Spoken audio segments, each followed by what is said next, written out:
Assalamualaikum warahmatullahi wabarakatuh. Waalaikumsalam warahmatullahi wabarakatuh.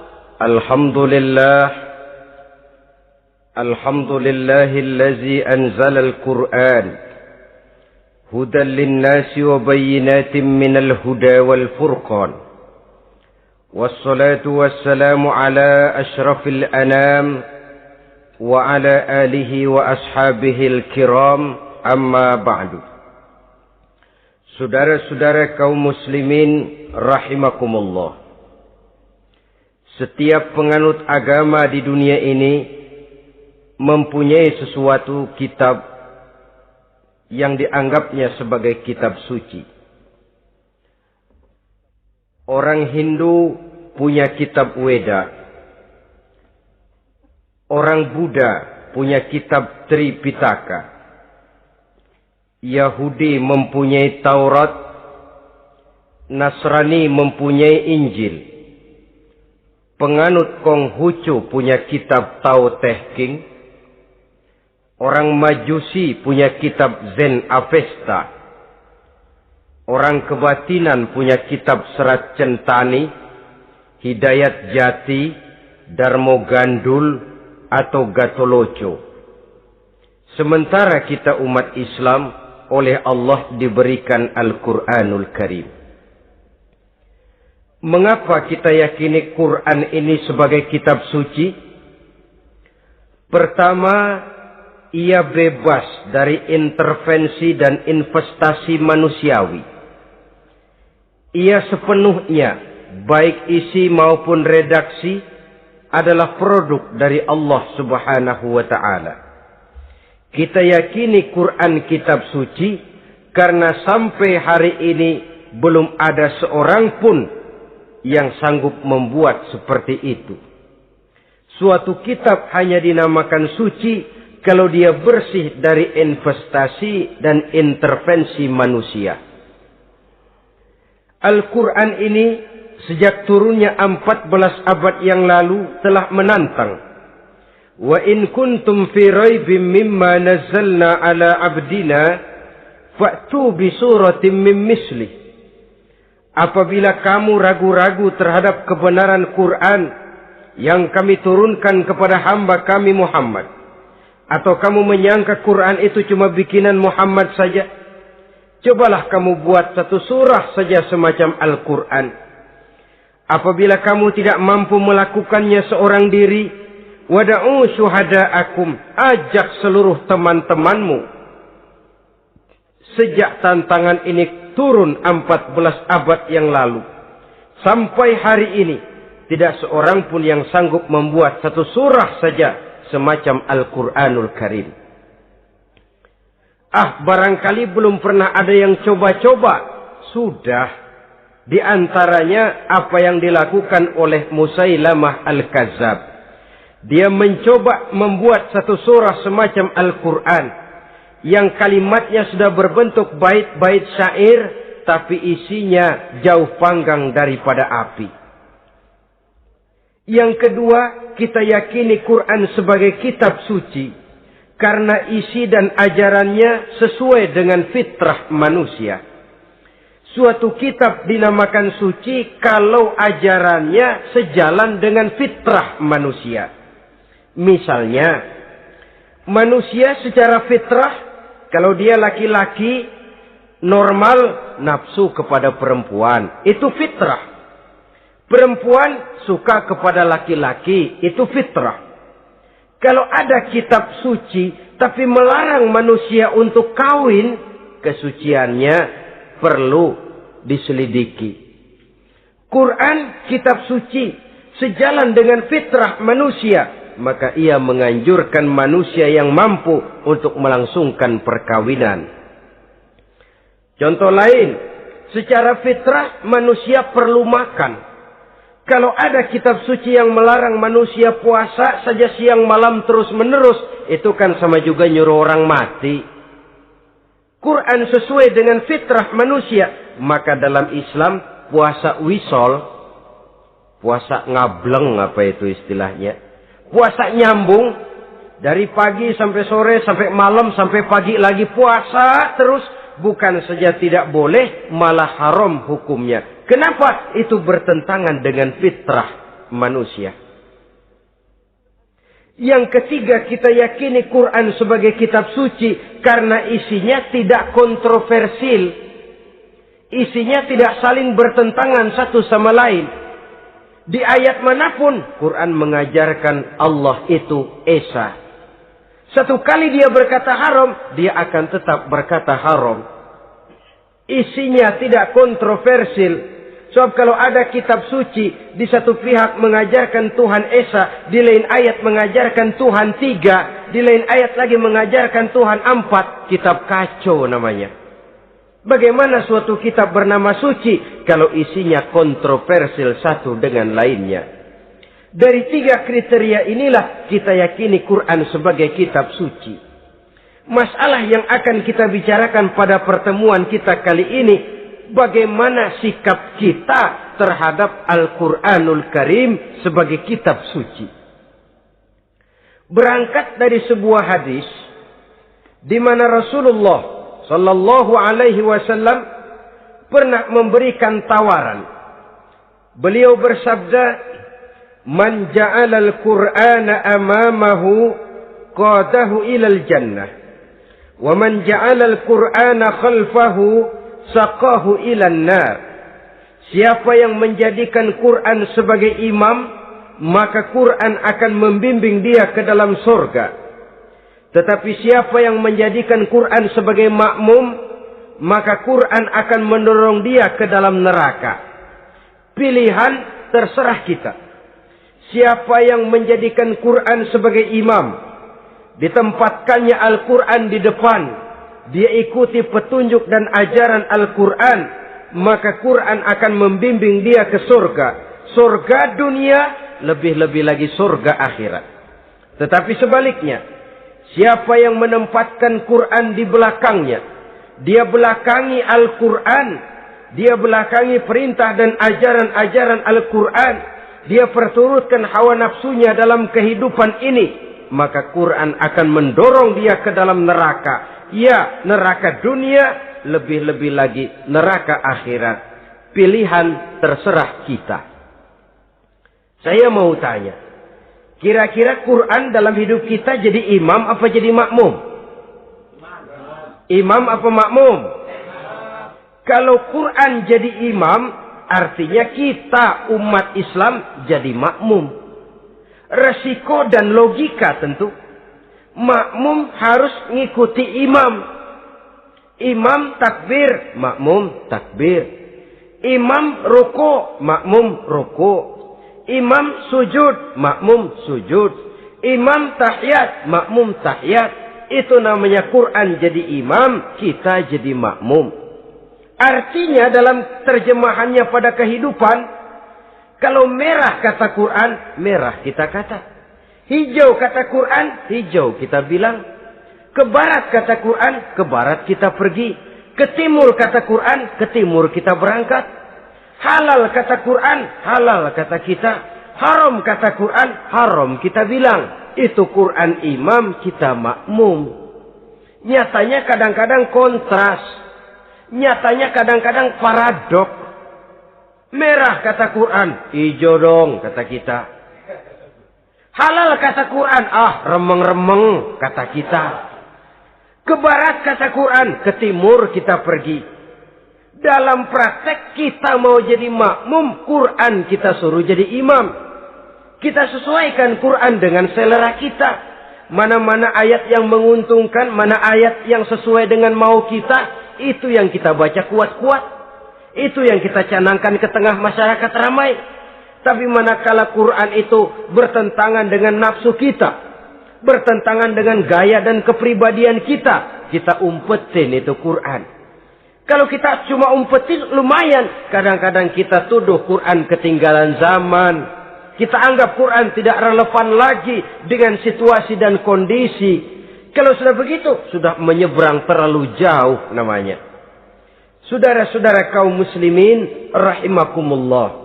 Inilah makna hadis Nabi yang diriwayatkan dari Imam Ali bin Abi Thalib, bersabda Rasul, "Man qara'al Qur'ana fastazharahu fa ahalla halalahu wa harrama haramahu adkhalahul jannah." Barang siapa yang membaca Al-Quran lalu memperhatikannya, kemudian menghalalkan yang halal dan mengharamkan yang haram, maka Allah akan memasukkan orang itu ke dalam surga. Ya surga dunia, ya surga akhirat. Apabila kita renungi hadis ini, maka untuk berimam kepada Al-Quran ada 3 jalan utama yang harus kita laksanakan. Pertama, dari kalimat man qara'al Qur'an, barang siapa yang membaca Al-Quran. Ini artinya siapa yang ingin menjadikan Quran sebagai imam di dalam kehidupan, jalan pertama yang harus ditempuhnya menanamkan kegemaran membaca Al-Quranul Karim. Al-Quran gharibun fima baina qaumin la yaqra'una. Quran akan jadi asing, Quran akan jadi aneh kalau terletak di tengah rumah orang Islam yang tidak suka membaca Al-Quranul Karim.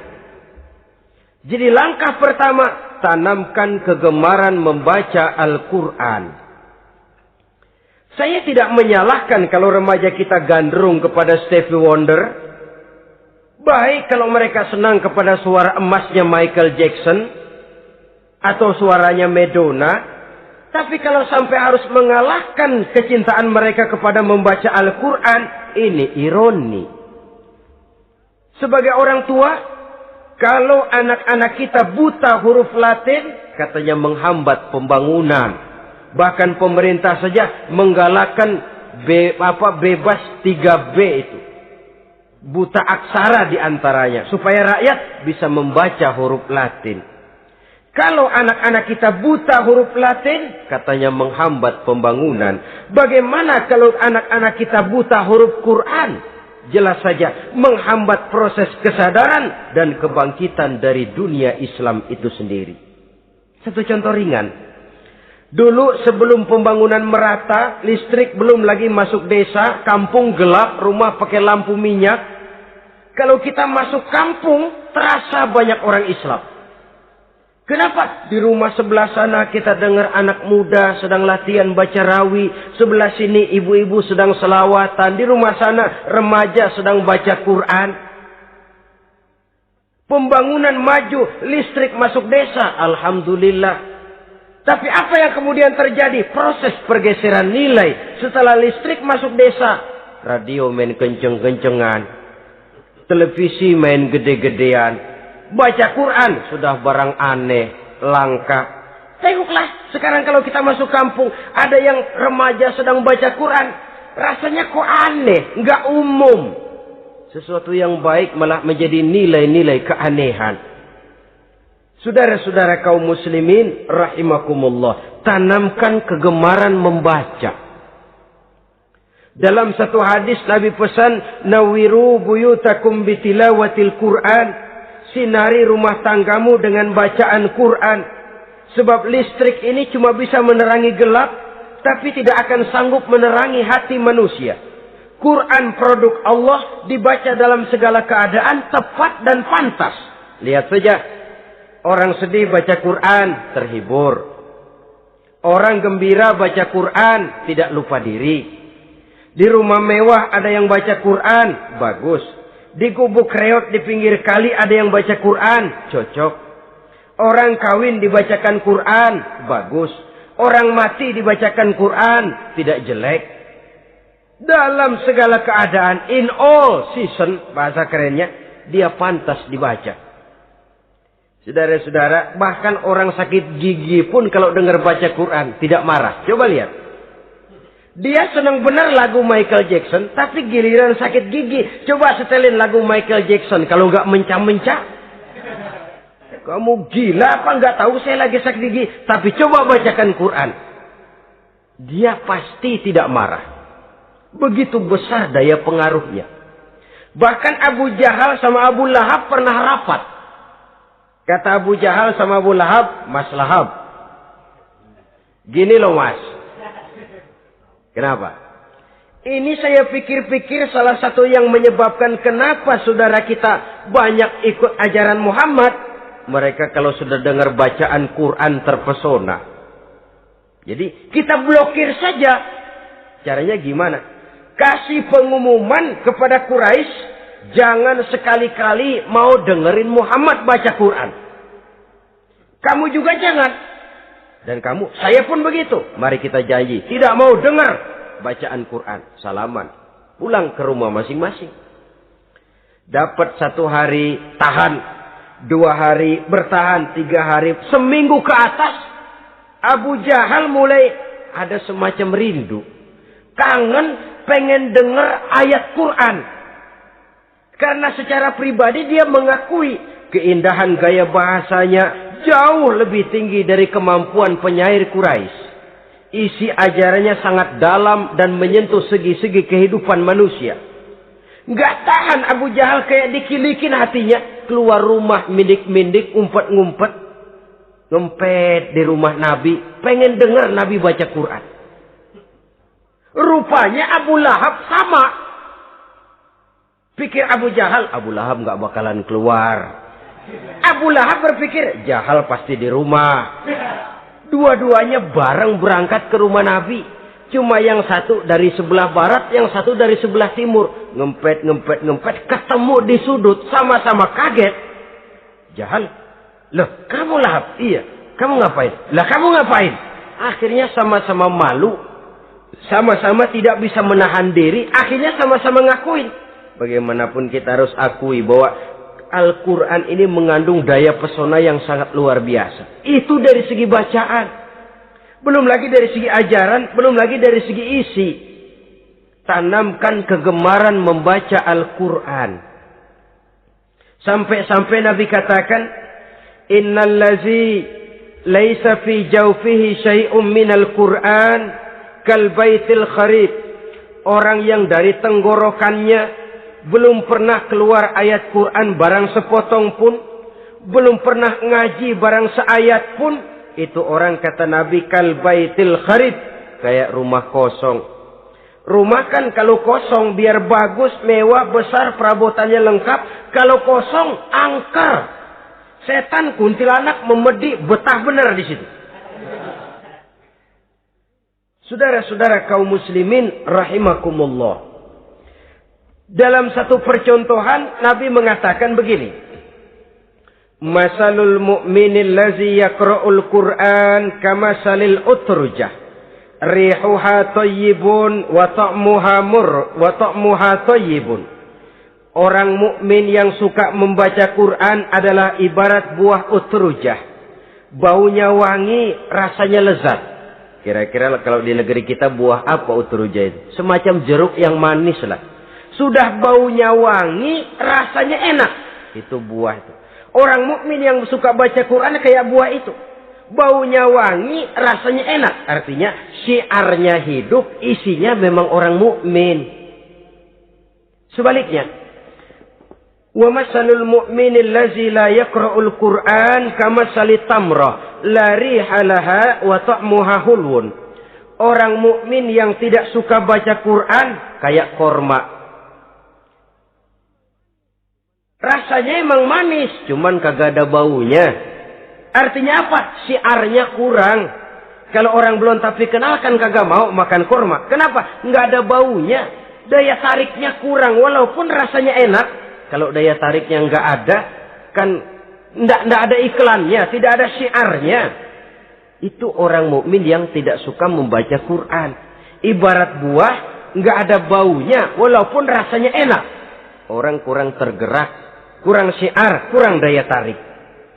Sebaliknya, wa masalul munafiq allazi yaqra'ul Qur'an kamasalir raihanah rihuha thayyibun wa ta'muha murrun. Orang munafik yang suka baca Quran seperti buah raihanah. Apa itu? Baunya wangi, rasanya pahit. Orang munafik baca Quran kayak buah itu. Baunya sih enak, cuman rasanya pahit. Ya munafik baca Quran. Syiarnya sih lumayan, daya tariknya hebat, isinya munafik. Nah, paling jelek orang munafik yang nggak suka baca Quran. Wa masalul munafiqil ladzi la yaqra'ul Qur'an kamasalil hanzalah laisa laha rihun wa ta'muha murrun. Orang munafik yang tidak suka baca Quran seperti buah hanzalah, sudah enggak ada baunya, rasanya pahit lagi. Kalau buah pacek kali. Udah baunya kagak ada, kalau dimakan bikin orang celeng. Saudara-saudara kaum muslimin rahimakumullah, tanamkan kegemaran membaca Al-Quran. Karena membaca Al-Quran merupakan ibadah yang besar. Bahkan kata Nabi, afdalu ibadati abdi qiraatul Quran. Nilai ibadah yang paling baik dari hambaku adalah ibadah membaca Al-Quran. Dalam solat pahalanya lebih besar di luar solat daripada di luar solat. Dengan wudu pahalanya lebih besar daripada tanpa wudu. Mengerti pahalanya lebih besar daripada tidak mengerti. Tapi tidak mengerti pun jangankan membaca, mendengar saja orang baca Quran dengan baik sudah didoakan untuk mendapat rahmat. Berpahala mendengar bacaan Al-Quran walaupun tidak mengerti. Apalagi membaca sendiri, apalagi mengerti apa yang kita baca, tentu pahala itu akan jauh lebih besar. Ini yang pertama. Tanamkan kegemaran membaca Al-Quranul Karim. Yang kedua, dalam hadis tadi, fastazharahu. Man qara'al Qur'ana fastazharahu. Siapa yang membaca Al-Quran kemudian memperhatikannya. Jadi kalau kita mau berimam kepada Al-Quran, setelah menanamkan kegemaran membaca, yang kedua, perhatikan. Pahami isinya. Jangan seperti monyet pakai mahkota, ketawa girang, cengengesan, tapi dia tidak tahu arti kebesaran mahkota yang disandangnya itu. Bangga dengan Al-Quran, tapi apa kandungannya kita tidak mengerti. Untuk memahami Al-Quran ini, caranya bagaimana? Tentu mudah saja. Seperti contoh, kalau kita ingin mengerti caranya bikin tahu, jangan bertanya kepada montir mobil. Montir mobil ahli betul urusan mesin. Tapi kalau urusan tahu, tanya dong tukang tahu. Untuk mengerti rahasia dan seluk-beluk Al-Quran, kita harus bertanya kepada orang yang memahami seluk-beluk Al-Quran. Para ulama, para kiai, para ustadz. Yang kita tahu kualitas keilmuannya, kita yakini loyalitas dan integritasnya kepada Islam ini. Kenapa? Ayat-ayat Quran itu elastis. Dia dibawa kemana saja mau. Ditafsirkan menurut kemauan orang bisa. Paling celaka kalau yang belajar tidak punya dasar, yang mengajar punya maksud lain. Sesat dan menyesatkan. Yang ngajar punya nafsu ambisi. Yang belajar tikus budeg. Yang memang tidak punya dasar apa-apa. Sekali belajar langsung tafsir. Cara wudhu yang baik saja belum ngerti. Cara ruku dan sujud yang baik saja belum bisa. Yang membatalkan sholat apa ndak bisa, ndak ngerti. Sekali langsung. Ndak, supaya kita langsung saja belajar langsung Al-Quranul Karim. Tidak jelek. Cuma akan lebih baik kalau sebelumnya ada unsur penunjang dari nilai-nilai keilmuan dalam Islam ini. Disinilah perlunya menghidupkan majelis-majelis taklim. Sebab kalau Al-Quran hanya dipahami dan dikutak-kutik menurut maunya rasio saja, kekuatan rasio terbatas. Saya akan khawatir nantinya akan timbul pendapat-pendapat di mana Al-Quran disesuaikan dengan otak. Bukan otak ngikuti Quran, tapi Quran disuruh ngikuti otak. Contoh yang dekat saja. Kalau saudara ngukur kayu pakai meteran, itu kira-kira meteran ikut kayu, apa kayu ikut meteran? Ayo, kira-kira kayu ikut meteran, apa meteran ikut kayu? Meteran ikut kayu. Bagus. Kalau meteran ikut kayu, artinya nggak ada meteran benar di dunia ini. Kayunya kependekan, meterannya dipotong. Kan begitu loh. Meteran ikut kayu namanya. Bukan meteran ikut kayu, tapi kayu yang harus ikut meteran. Otak harus ikut wahyu. Jangan wahyu disuruh ikut otak. Manusia ikut Quran, jangan Quran disuruh ikut manusia. Dan kaum orientalis, ya, orang barat di luar Islam yang mendalami, mempelajari Islam dengan tujuan mencari kelemahan Islam untuk menghantam umat Islam. Itu sengaja mencari ayat-ayat yang mereka kumpulkan untuk menghantam umat Islam. Supaya mereka meragukan Qur'annya untuk kemudian pada suatu saat meninggalkan Qur'an sama sekali. Timbullah pendapat ada ayat Quran yang sudah tidak sesuai lagi katanya dengan situasi dan kondisi. Seolah-olah otak manusia sudah jauh lebih pintar daripada Al-Quranul Karim. Saudara-saudara kaum muslimin rahimakumullah. Inilah yang kita berlindung dari Allah. Sebab secara demikian dengan kata lain kita secara tidak sadar sudah mengurangi kemahamutlakan dan kesempurnaan dari Allah Subhanahu wa ta'ala. Untuk memahami Al-Quran, maka kita harus bertanya kepada ahlinya, mengaji, menghidupkan majelis-majelis taklim. Jangan sampai Al-Quran menjadi awam di tengah masyarakat Islam sendiri. Ini jalan yang kedua, memahami isinya. Sehingga dengan demikian, manakala Al-Quran dibacakan orang, pemikiran kita tidak lagi terpusat kepada kemerduan suara orang yang membaca, tapi tertuju kepada isi yang dikandungnya. Sehingga dalam kondisi semacam itu, boleh jadi tiap kali dibacakan Al-Quran, nilai iman makin tambah. Kita dengar orang baca, Alam taro kaifa fa'ala rabbuka bi ashabil fil. Terbayang oleh kita bagaimana Raja Abrahat dengan pasukannya mau menghancurkan Ka'bah. Bagi Allah cukup menurunkan burung ababil. Hancur lebur Abrahat, raja besar dengan seluruh pasukan gajahnya. Berantakan dibuatnya cuma dengan burung ababil. Allah maha besar, Allah maha kuasa. Tambah iman. Kalau tidak, ya seperti yang banyak terjadi. Quran menceritakan azab, kita malah kesenangan. Walakum azabun alim. Kamu akan mendapat azab yang pedih. Kita teriak di pojokan, toyib, toyib. Allah, alhamdulillah. Digambarkan azab malah baik-baik. Bahwa kita suka, kita gemar kepada bacaan Quran dengan suara yang merdu, alhamdulillah. Akan lebih baik lagi kalau kita mengerti apa yang dibacanya. Sebab perintah membaca tersirat makna perintah untuk memahami. Perintah memahami tersirat makna untuk mengamalkan. Dengan kata lain, kita hanya bisa mengamalkan Quran dengan baik kalau kita mengerti isinya. Kita hanya bisa mengerti isinya kalau kita rajin membacanya. Baik membaca yang tersirat, baik membaca yang tersurat dengan petunjuk para alim ulama, para kiai, dan orang-orang yang ahli di bidang itu. Saudara-saudara kaum muslimin rahimakumullah. Inilah jalan kedua. Upayakan memahami isinya. Hidupkan kajian-kajian agama. Hidupkan majelis-majelis taklim. Jangan sampai Al-Quran asing di hati kita sendiri. Jangan sampai kita awam terhadap makna kandungan dan ajaran Al-Quran.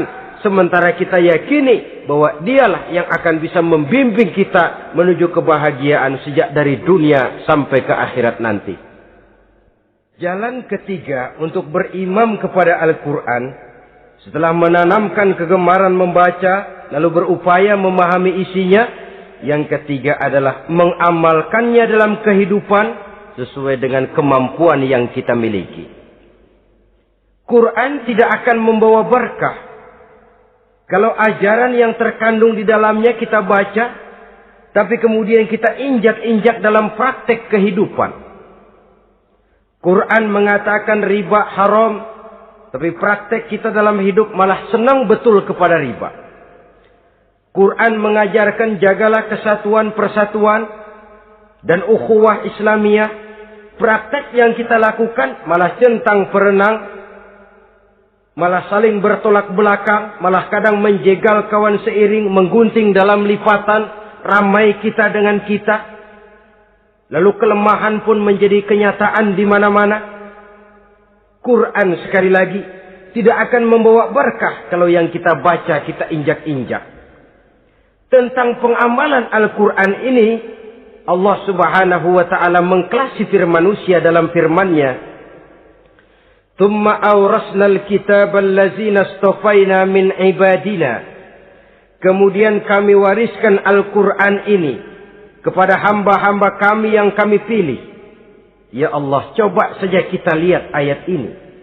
Quran kitab pilihan, diberikan kepada umat pilihan, yaitu kita-kita ini. Lalu bagaimana umat pilihan ini setelah menerima Al-Quran? Terbagi dalam 3 kelompok besar.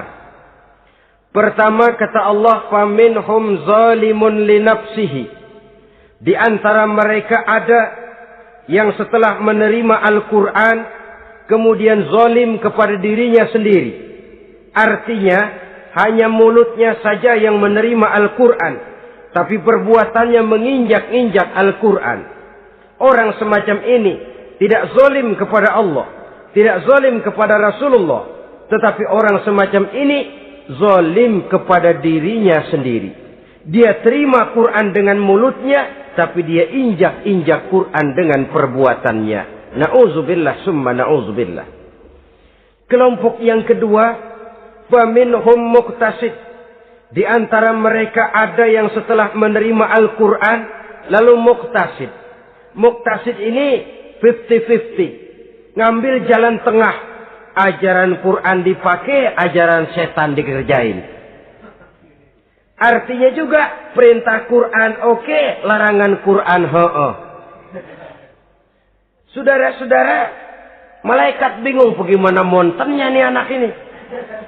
Perintah Quran dikerjain, larangan Quran juga dikerjain. Ini muqtasid. Nah, yang ideal adalah golongan yang ketiga kata Allah, wa minhum sabiqun bil khairati biiznillah. Di antara mereka ada lagi yang setelah menerima Al-Quran lalu berlomba-lomba melaksanakannya, berlomba-lomba mengamalkan kebaikan, dan itu hanya bisa terjadi biiznillah, dengan izin dari Allah. Hidayah, saudara-saudara. Berapa banyak orang yang mengerti Quran tapi hidupnya jauh dari cahaya Quran. Berapa banyak orang yang ahli Quran tapi cahaya Quran tidak menerangi kehidupannya. Berapa banyak orang yang ahli hukum tapi bikin bingung masyarakat dengan fatwanya. Saudara-saudara kaum muslimin, kenapa bisa terjadi? Itu tidak ada hidayah, tidak biiznillah, tidak ada izin dari Allah. Maka bisa membaca Quran, alhamdulillah. Bisa memahaminya, kita bersyukur kehadirat Allah. Lebih penting dari itu, kita mohon hidayah agar bisa mengamalkannya sesuai dengan kemampuan kita. Saudara-saudara kaum muslimin rahimakumullah. Mana yang lebih banyak di zaman kita sekarang ini? Kita bisa analisa. Ada yang menerima Quran hanya dengan mulutnya saja. Kalau ditanya, Tuhanmu siapa? Allah. Kiblatmu mana? Ka'bah. Saudaramu siapa? Umat Islam. Kitab sucimu apa? Quran. Kamu bisa baca? Enggak. Ya, kalau cuma tidak bisa baca, barangkali kadang-kadang Quran saja pun tidak punya. Ini yang ironi, ini yang menyedihkan. Saudara-saudara kaum muslimin rahimakumullah. Tanpa melaksanakan konsepsi Al-Quran di dalam kehidupan, maka kesenangan kita membacanya, pengertian kita tentang Al-Quran barangkali tidak akan bisa berbuat terlalu banyak di dalam kehidupan. Maka sekarang ini sudah ada terjemahan Quran dalam bahasa Indonesia, dalam bahasa daerah, dalam bahasa Inggris, Belanda, bahkan Jerman, yang masih harus terus dan selalu ditingkatkan terjemahan Quran di dalam kehidupan. Dengan kata lain, kita umat Islam menunggal dengan Quran kita. Jangan cuma jadi kebanggaan Islam tinggi, tidak ada yang lebih tinggi dari Islam.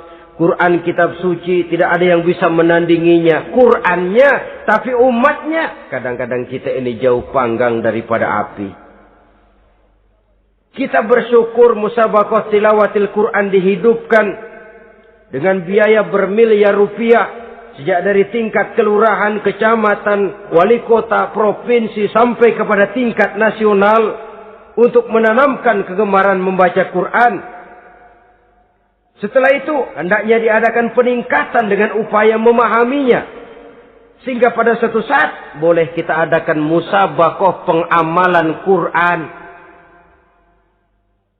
Hadiahnya, sudah langsung dari Allah sendiri. Ini yang kita perlu berlomba. Berlomba mengamalkan ajaran Quran. Sabiqun bil khairat.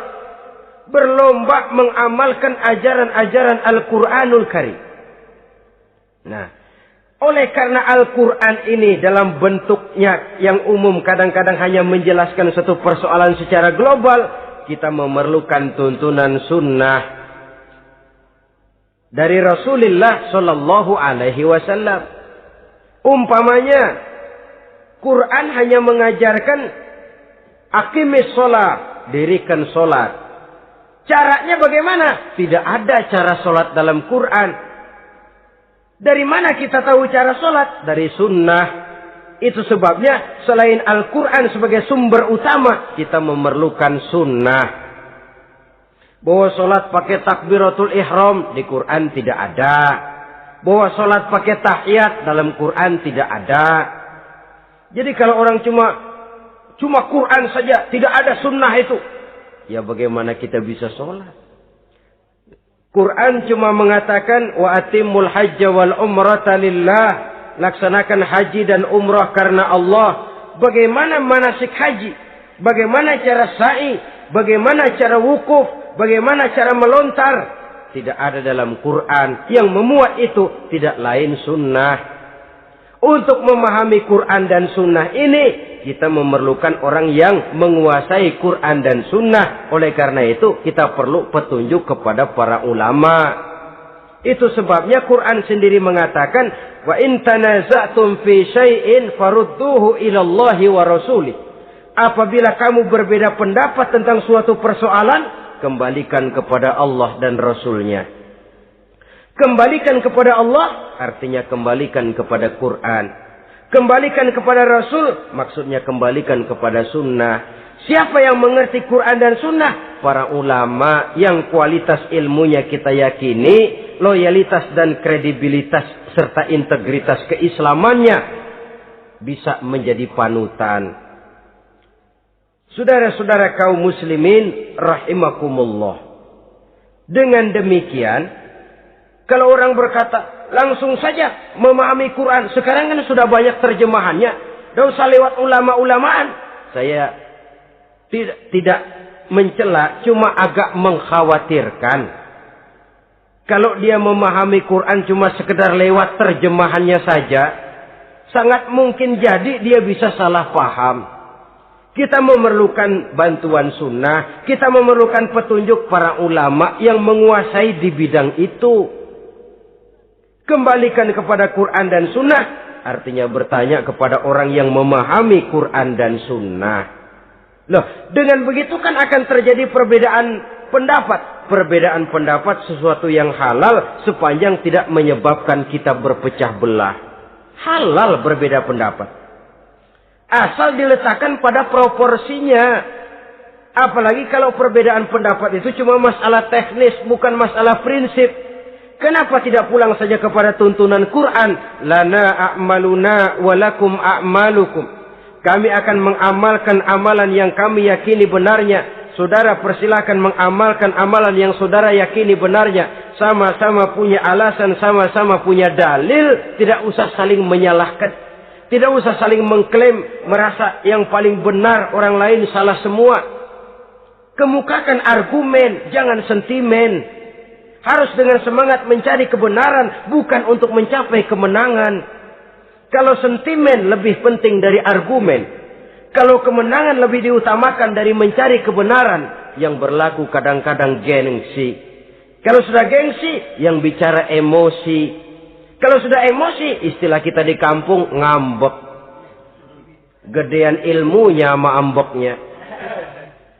Kadang-kadang, dah, saya kalau nggak jadi imam, nggak mau sembahyang di situ. Kalau nggak jadi imam, orang lain dianggapnya kagak sah sembayangnya. Oh, pokoknya kalau nggak ngaji sama saya, Islamnya kurang benar. Mengklaim. Perbedaan pendapat wajar, halal, asal tidak menyebabkan kita berpecah belah.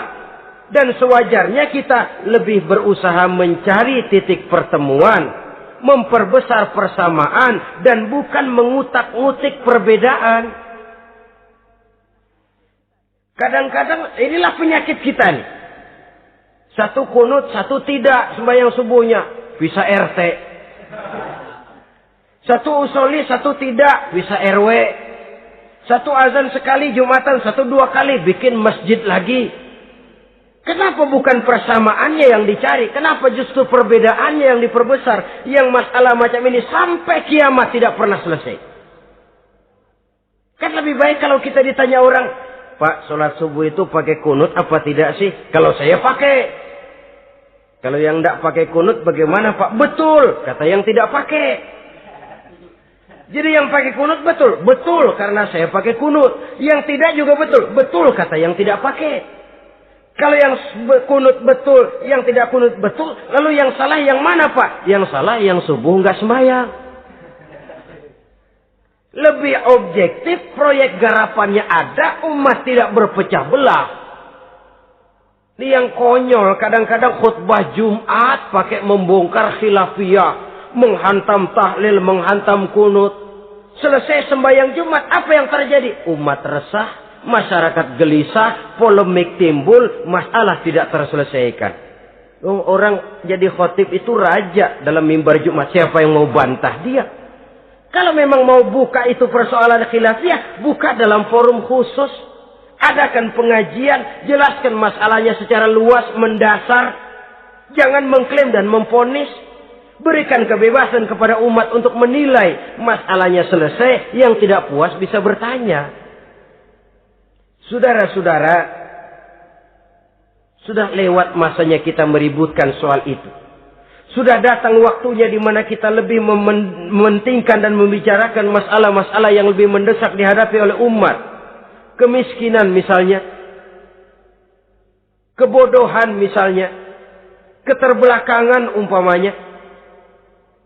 Peluang untuk mendapatkan pendidikan yang layak bagi anak-anak kita yang berotak cerdas tapi tidak punya kemampuan ekonomi umpamanya.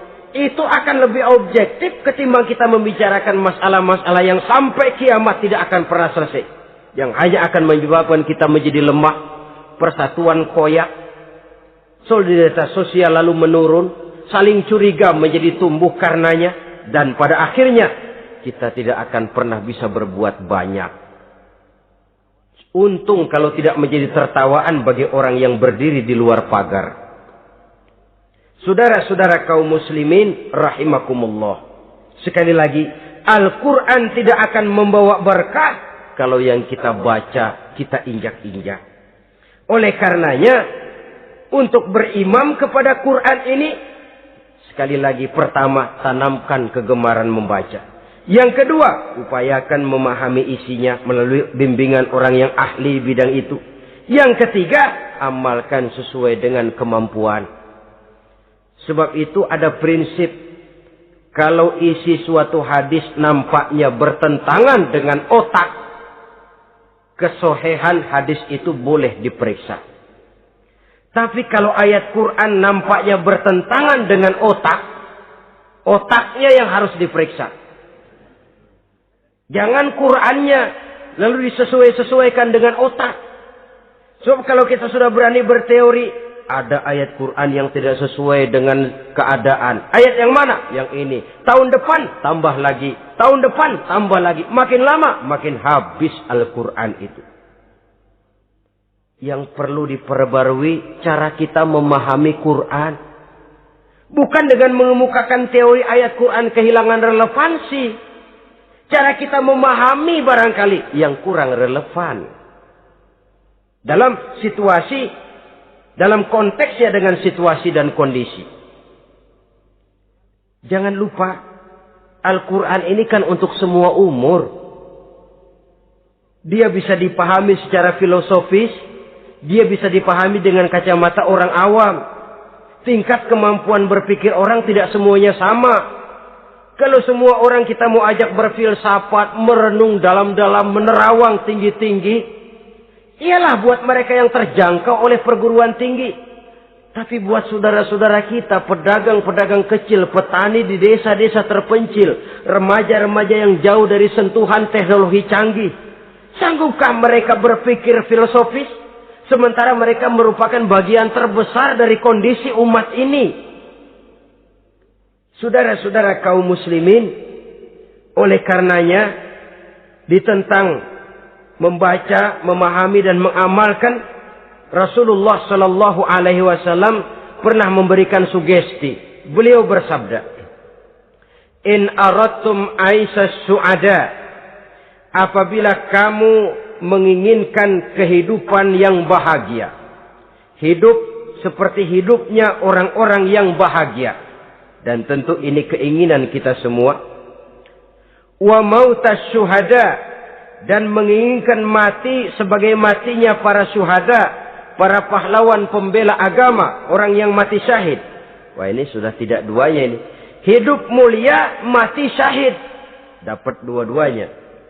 Wan najata yaumal hasri, dan ingin mendapat keselamatan pada hari hasyr, hari pengumpulan manusia di padang mahsyar. Wazilla yaumal harri, dan mendapat perlindungan dari Allah pada hari yang sangat panas. Wal huda minadh dhalalah, dan mendapat petunjuk dari kesesatan. Nah, ini keinginan semua orang. Kan yang kita cari apa sih? Hidup bahagia. Biar ndak kaya asal bahagia, sudah enak. Lalu apa lagi? Matinya sebagai syahid. Kemudian di hari pengumpulan nanti mendapat keselamatan. Lalu pada saat orang lain kepanasan kita mendapat perlindungan. Kemudian orang lain kebingungan kita mendapat petunjuk. Kalau ini yang diinginkan kata Nabi, resepnya fa'adimu qiraatal Quran. Maka lazimkan, biasakan olehmu membaca Quran. Tidak ada terlambat. Idealnya memang dari kecil, sebab lidah kalau sudah kaku berat. Disuruh baca innallaha laghaniyun hamid, lidahnya berat. Innallaha lampuniyun hamid, lampuniyun. Laghaniyun jadi lampuniyun. Lidah itu kalau sudah berat ya memang berat. Disuruh baca ya bani Israel, lidahnya berat. Ya bini Siroil. Jadi ya bini Siroil. Saudara-saudara, idealnya memang dibiasakan dari kecil supaya lidah itu ringan. Kalau tidak ada istilah terlambat. Saya malu Pak, belajar alif-alifan udah gede. Ya jangan alif-alifan, alif beneran. Alif-alifan kapan bisanya? Alif beneran yang dipelajari. Tidak ada istilah terlambat, tidak ada istilah malu untuk belajar Al-Quran ini. Saudara-saudara kaum muslimin rahimakumullah. Ini sugesti untuk menanamkan kegemaran membaca. Lalu sugesti untuk memahaminya. Tentu banyak ayat, banyak hadis. Mengapa tidak di antara kamu sekelompok orang yang berangkat untuk memperdalam, memahami agama. Falaula nafaro min kulli firqatin minhum ta'ifatun liyatafaqahu fid din. Di tengah kelompok orang yang berangkat belajar teknologi canggih. Di tengah grup orang yang mendalami ekonomi.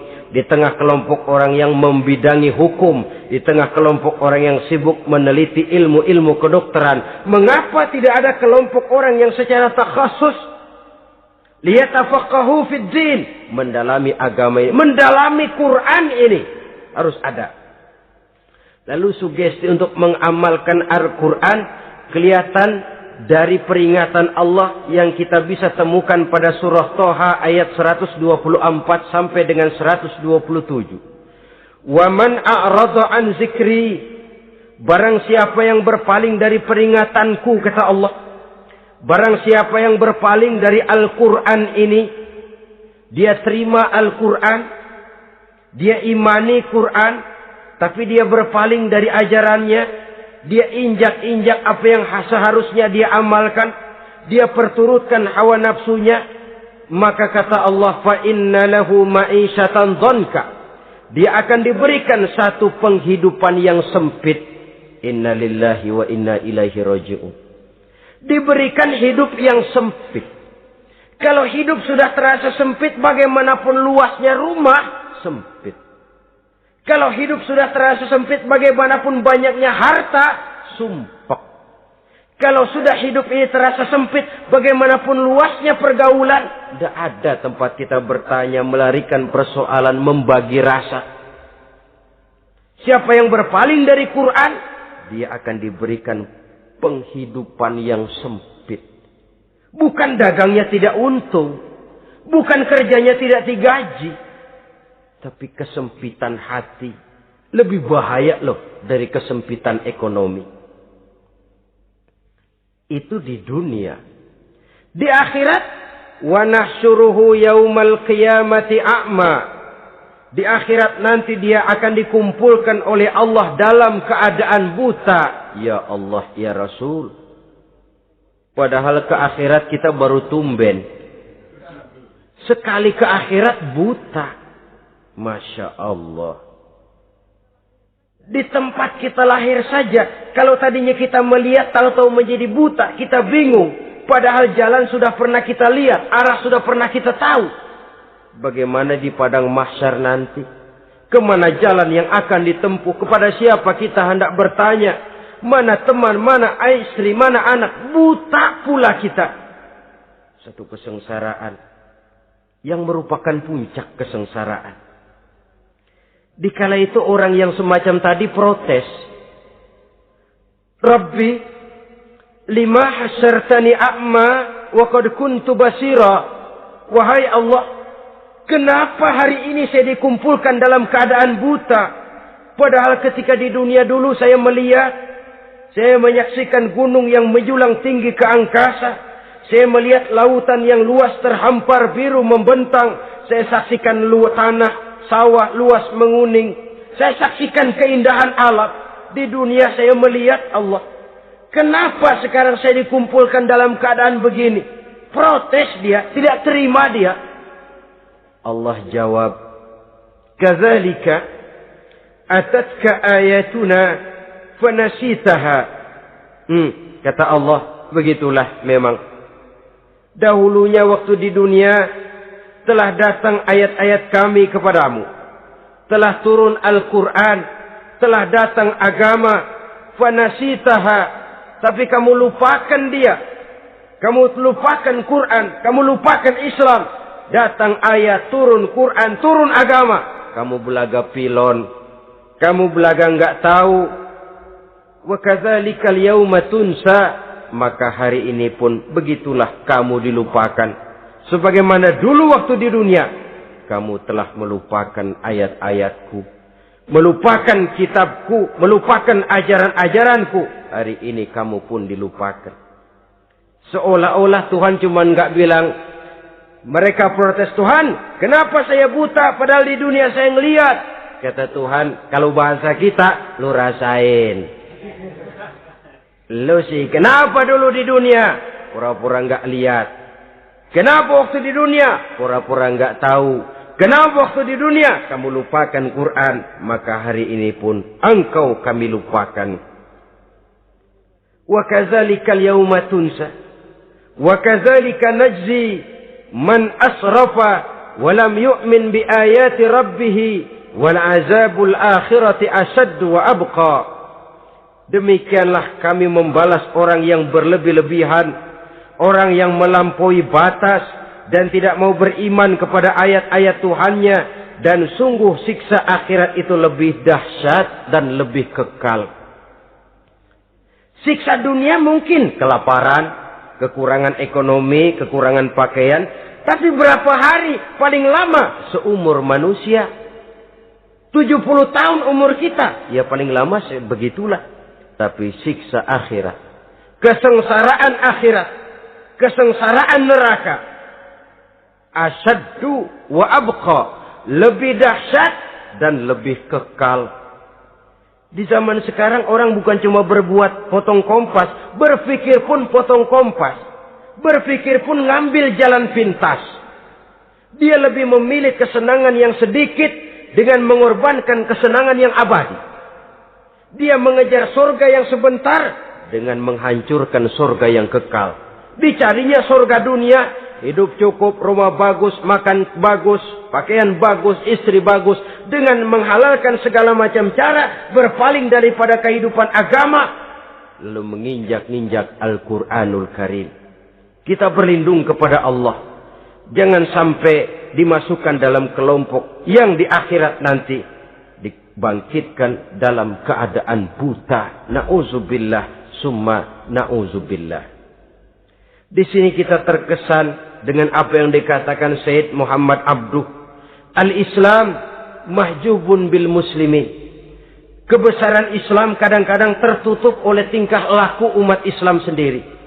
Keluhuran dan kesempurnaan Al-Quran tertutup oleh kebodohan umat Islam. Sedangkan untuk mengungkapkan rahasia Al-Quran ini diperlukan keahlian yang kompleks. Saudara yang di fakultas teknik belajar teknologi, ungkap buka rahasia Quran di bidang teknologi. Saudara yang di bidang kedokteran, ungkap buka rahasia Al-Quran di bidang kedokteran. Saudara yang ahli geologi, pelajari struktur kulit bumi dengan mengungkap rahasia Al-Quran. Sehingga pengkajian kita tentang teknologi, pengkajian kita tentang angkasa luar, pengkajian kita tentang anatomi manusia akan berakhir kepada subhanaka ma khalaqta hadza batila. Ya Allah, tidak satu pun yang Engkau ciptakan ini sia-sia. Perut bumi mengandung minyak, timah, kekayaan yang berharga untuk manusia. Mempelajari angkasa luar bisa memahami musim dan menyelamatkan manusia. Mempelajari rimba belantara, teknologi canggih, akhirnya akan memperkuat nilai-nilai iman. Menterjemahkan ajaran Quran lewat disiplin ilmu yang kita kuasai masing-masing, untuk kemudian bekerja sama bahu-membahu dalam rangka mengimani Al-Quran, mengamalkan Al-Quran, dan mengawal keluhuran Al-Quranul Karim yang atas dasar tuntunannya kita hidup, untuknya kita berjuang, dan dalam bimbingannya kita ingin kembali menghadap Allah Subhanahu wa ta'ala.